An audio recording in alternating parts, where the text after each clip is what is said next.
next game, the Wacha tusende tumalizie na hiyo. I want to tell you what's going to happen. I want to tell you wacha tumalizie na hiyo obvious fixture, West Ham Man City. Me, I'm going for an easy Man City victory hapo. Aguero is going to be in the score sheet, guys. Yeah. I'm predicting Manchester City shall demolish. West Ham just has too many problems. What position are they in the standings, by the way? The bottom, I think, on the relegation battle. Yeah, I mean, position 16. Actually, it's position 18. Yeah, position 18 out of 20. Yeah. These guys are in the relegation zone. They are going to be defeated. They are going to be demolished, blasted out of here by Manchester City. It's going to be a 5-0 victory to Manchester City. And you can take that to the bank, keep the change, and write another check. Man, I'm even speechless. Keep change. Who's your company, no? But then let me tell you, Mike. Yeah. Of late, City wamekuwa kishuka in form. City, their form is just going down. West Ham, it's the club that has been in the EPL for so long. And wanakuanga tu hapo kwa relegation zone, then out of nowhere, I think even Zani said it last time, out of nowhere you just see West Ham wakianza kupanda pole pole. Yeah. They know how to do it when they get to the relegation zone. Yeah. This is one of those games I think West Ham are going to realize that they're in the relegation zone and they're going this is that match. Watapigania game. Moyes the new coach. Me hapa yenyewe mimi naona a 2-1 victory. 2-1 victory to West Ham. What? 2-1 victory to West Ham. 2-1 to West Ham. With this belief because for fantasy by then make De Bruyne as my captain. What? But for some reason That's a very bold. I know. I just see West Ham bagging a victory here. I'm expecting a soda next weekend. Deno has predicted a 2-1 victory to West Ham United. Yeah. Mimi nimesema Manchester City are going to demolish West Ham 5 goals to my eye, to 0. And I want to introduce this game. The big game, man, is going to be happening at the legendary Stamford Bridge, the stadium that Gianfranco Zola played at. This is going to be Chelsea against Manchester United. And I'm telling you for this one, I just want you to go first. You're the one who's natomia hapa. Mshabiki wa Manchester iko hapa. But kama fans wote wa Man U. Kama unajua mse fulani ana go by the name Maxosi. Maxos. But only McTominay. That guy had gone out on injury. He's a young lad. Back. Yeah, he's coming back. Of course, that means a lot of support on Bruno Fernandes.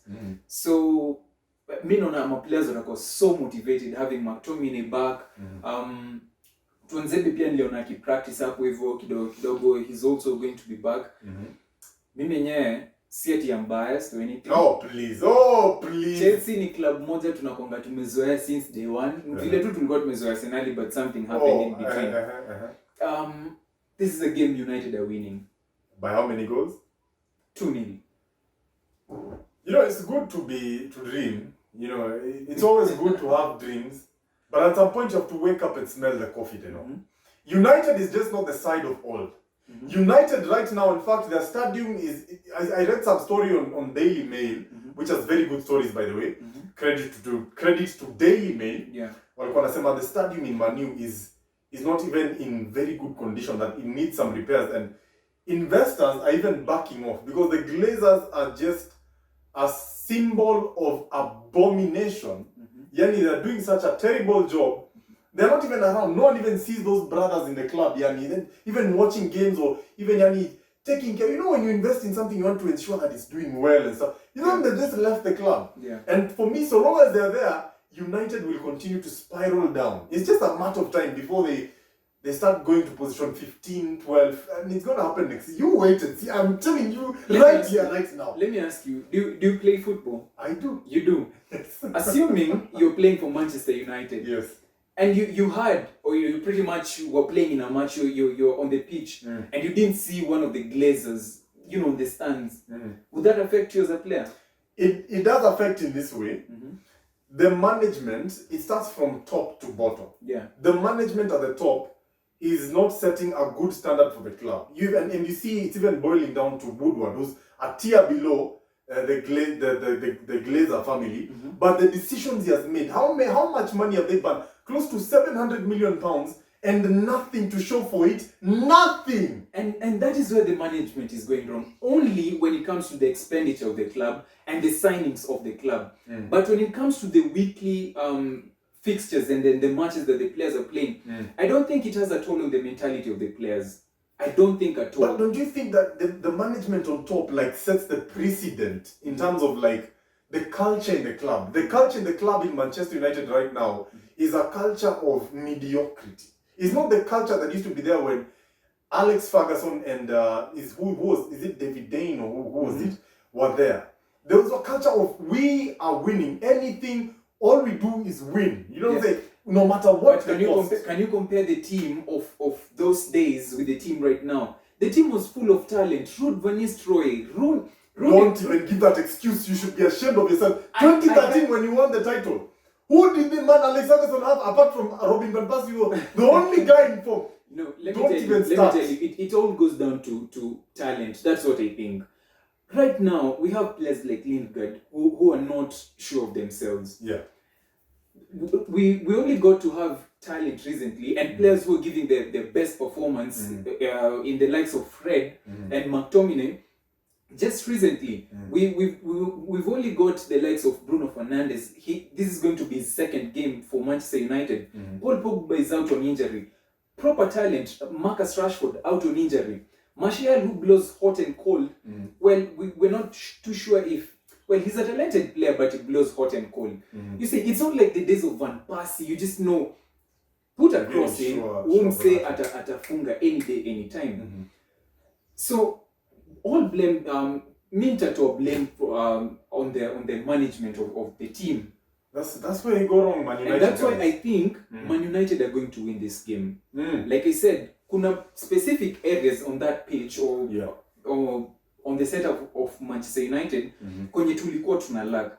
Na saizi Bruno Fernandes amekuja, tuliona the previous match hakuwa na options. Anapiga pass ama anajaribu anatafuta open spaces but players are just standing. Right now he's going to have the support. I think after the week they've reviewed their play, wanajua sasa yenyewe we need to be moving around and that is going to work out for them. Look at the Chelsea side. Are they also as convincing? Yeah. Because they have a few players who are good. Reece James, I think he left back ama right back. Very good crosses like Trent and Alexander-Arnold. But how about the rest of the team? N'Golo Kante, dipped in form. He's not that he's good not anymore. He's not the same N'Golo Kante, you know. Tammy Abraham, when was the last time Tammy scored? Ever since the start of the season, his form has just been... He's still showing his inexperience in terms of... Willian, Pedro, both of these clubs are not that good. That is why I'm so confident in getting a United victory. In that, we have Bruno Fernandes and McTominay in that squad. I mean, if we put a good case forward in terms of Chelsea, they're not exactly firing right now, and I think that's going to influence my decision, or maybe not. I'm going to say Chelsea will whoop United's ass. But then, Rudiger, in case you're watching this and you think you're going to score headers, I don't think it's going to be that easy. Like the previous fixture. Oh yeah, against Leicester. But after seeing the way Burnley took advantage of Man U, and Man U are going to Stamford Bridge, I don't think they'll be able... I was going to say a draw, because Chelsea are not that impressive right now, but I expect Frank Lampard to fire the guys up. You know, motivate them and make them understand what type of game is on the table today. Yeah. We are playing against Man United. When I was playing, we never... if you lost this game, my friend. It's a battle of the legends, but that's one thing you brought a very important point about the managers. Of course, the legends being Lampard and Solskjaer, because also Solskjaer is a legend of his own United. sort. But when you look at these managers both on table, I think Lampard has more tactics than Solskjaer.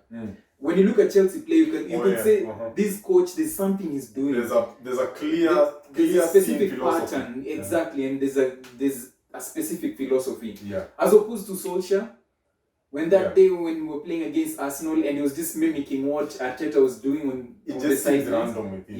Yeah. But still, United are winning, not from a biased point of view. 2-0 victory at the Stamford Bridge. Me have said Chelsea are going to win, but they're going to win by 2-1. It's going to go down to the wire. So msistuke ukiona imefika 89 ni 1-1. Michael alisema itaisha 2-1 na nimebet. Itaisha 2-1 to Chelsea. But it's going to go down to the wire. Man, you're going to play well. So don't worry, man. You're going to play well. But you're just going to lose, which is what you are right now. You're losers. Yeah. Accept that. Well, I'm not going to accept that. But I was to ask, yeah? Yes. Do you think it's going... The talk build up about around Hakim Ziyech joining Chelsea. Brilliant point. Do you think that's going to play a role, and the Chelsea players are still just going to be psyched up and knowing the squad is going to be revamped within a few months' time? I think first of all, watching highlights of that guy, he's a brilliant player. He's a left-footed player, but plays primarily on the right wing. Yeah. So what he does, he cuts in with his left foot. Yeah. And then he's a very good striker of the ball. Like the way he hits the ball, his technique is brilliant. Like he can shoot from range. Yeah. When he cuts in from the left, he can hit across.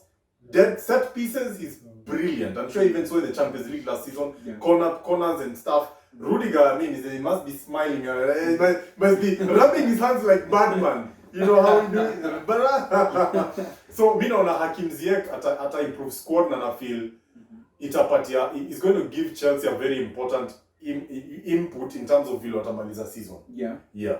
I'm just glad they've gone for Hakim Ziyech. Of course, you said he's an all-round player. He's good with the dribbles also. But what makes me glad as a Manchester United fan for the Ziyech signing to Chelsea is Chelsea were targeting Jadon Sancho. Oh, please. Don't even go there. And Sancho was also linked to Manchester United. The race was between Manchester United and Chelsea. And right now, since they've gone for Ziyech, I think it's outright. They'll pull back from... Yeah, they'll pull back from Sancho. It's not just Chelsea. Chelsea are still interested in Sancho because Sancho is a hot property. Yeah. Number two, Manchester City are still going to try to go for him. But I don't know if he's going to go back to Manchester City. Liverpool have entered the race. Yeah.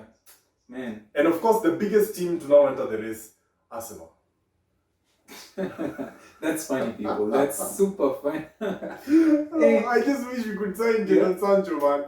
But anyway, I think United should sign him. By all means, just sign him. But then again, you get to reality when you think it's Ed Woodward on the financial steering, and you just lose all hope. You just lose all hope. Oh, man. You saw Chelsea, they've just backed Ziyech, and the season is still continuing in the Eredivisie. He's playing for Ajax, yeah?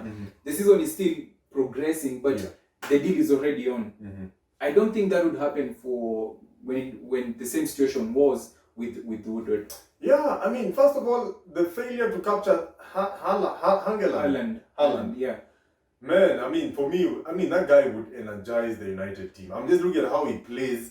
You know, he's a young guy, the way he runs, the energy he gives, Yanni. He's exactly what United would need right now. Yeah. Not a Martial, I don't know. But anyway, it's Eduardo Vilomesema. So guys, those are the predictions for the remaining games for match day 26. If you're going to bet, of course we have said, or if you're going to lay down your mark on which team we have put down our teams, we're going to come back next week and review who was right, who was not right. I expect, of course, if you're a winner and you can understand things, you know how it's going to go. So thank you, and remember, you can comment down there. Tell us which team is going to win. Tell us which team you think is going to lose. Are we right in our predictions? Ama kuna mali tumekosea? Comment down there, like our video, subscribe, and of course, we love you and appreciate you. We're going to be showing you more. We're going to be coming back with more content, so stay tuned for more videos.